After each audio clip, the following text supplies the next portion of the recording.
At the foundation of a healthy economy, goods are purchased because they provide a direct, practical use. You buy an apple to eat it. You buy a car to drive it. The price you are willing to pay is tethered to the actual utility that item provides to your life. But occasionally, an asset becomes slightly harder to find. The market notices this tightening supply and assigns it a higher price tag. Suddenly, the narrative shifts. Rarity equals value. This creates a dangerous distortion in consumer logic. People stop buying the asset because they intend to use it. Instead, they buy it today with the sole intention of selling it to someone else tomorrow for a profit. Once that shift occurs, two powerful psychological drivers take over.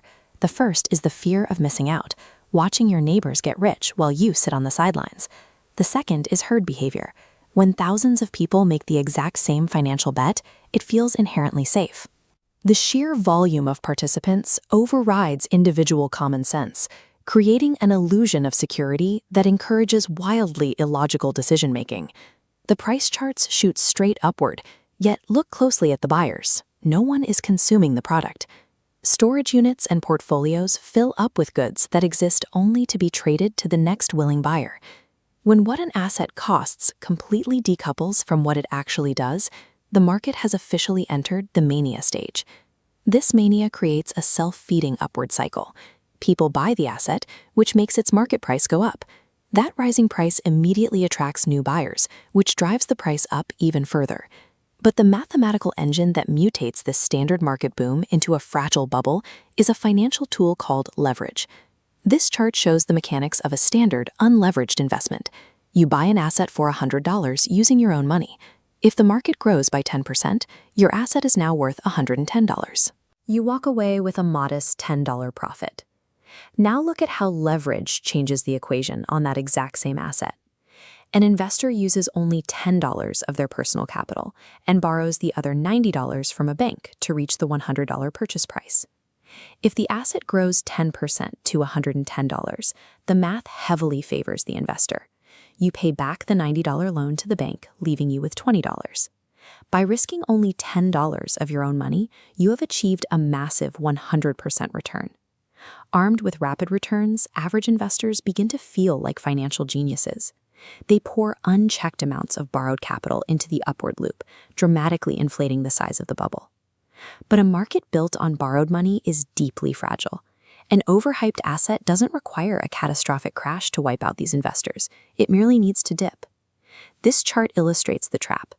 If the total value of that $100 asset drops 10% down to $90, the investor's $10 equity is entirely wiped out.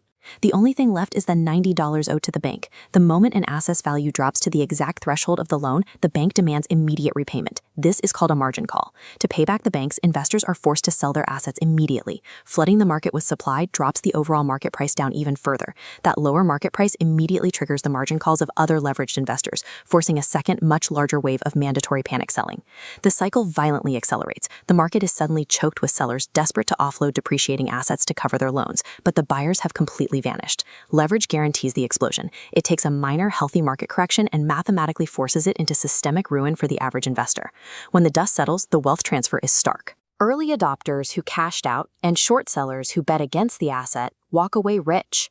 The late arrivals and the leveraged investors are left holding worthless assets and crushing debt. Identifying these events in real time comes down to measuring three specific red flags: average people making massive returns with zero effort, widespread borrowing to invest in a single asset class, and a loud mainstream consensus that the price can never fall. Parsing the hype is difficult when dealing with new technology. A genuine discovery, like the adoption of electricity, provides immediate, tangible utility. A speculative trap just borrows the aesthetic of innovation. Which brings us to the current boom surrounding artificial intelligence. Sustaining these models requires staggering amounts of venture capital, dedicated power grids, and literal millions of gallons of water for server cooling. Despite these costs, the market is showing flags of artificial growth. AI startups frequently struggle with accuracy and lack clear paths to profit. To keep valuations high, we see a circular flow of cash. Major tech firms invest billions into AI startups, only for those startups to immediately hand that same money back to the firms to pay for cloud computing. It creates a mirage of massive revenue, inflating the perceived value of the companies without actually creating a sustainable business. A real technological breakthrough proves its worth through widespread, practical use. A bubble relies entirely on the promise of future riches. Whenever the primary reason people buy an asset is strictly to sell it to someone else later, the math inevitably runs out.